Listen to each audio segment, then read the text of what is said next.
Жамбыл облысының әкімі Нұржан Нұржігітов Қордай ауданына жұмыс сапары барысында Монтера Қазақстан жауапкершілігі шектеулі серіктестігі Болашақ Тау-кен металлургия комбинатының құрылыс алаңына барды.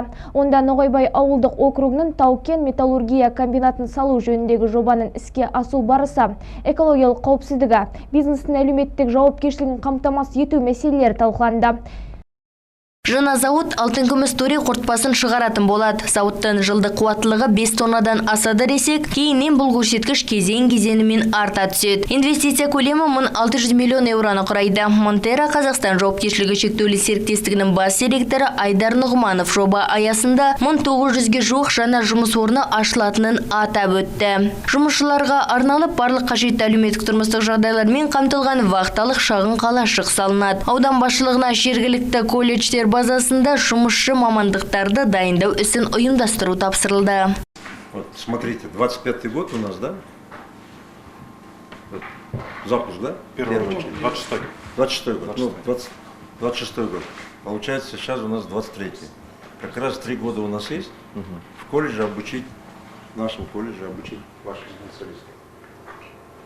Это среднее звено. Мы про инженеров или, может, выше там мы не говорим. Мы говорим среднее звено, ничего. Готовы обучить. Мы готовы даже вот в этот колледж, его этот профиль поменять, и мы туда дадим гранты из местного бюджета. То есть дети будут учиться бесплатно. Потребность мы... Но чтобы у нас была гарантия, что вы этих людей возьмете на работу. Мы их 3 года будем обучать бесплатно, стипендию платить им еще, потом за питание платить будем. Они обучатся, выйдут специалистами, должны к вам прийти на работу. Проблема. Вот этот вопрос надо тоже. Это вот таким, и мы вместе с ними давайте отрабатывать 600 рабочих мест для Курдайского района.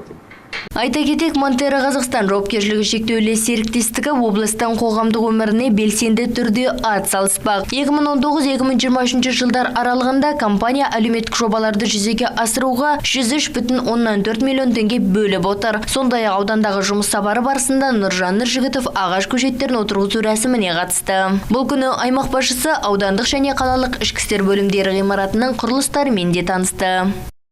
Тахмина Талибжан, Қалине Сыппай, 7-7 News.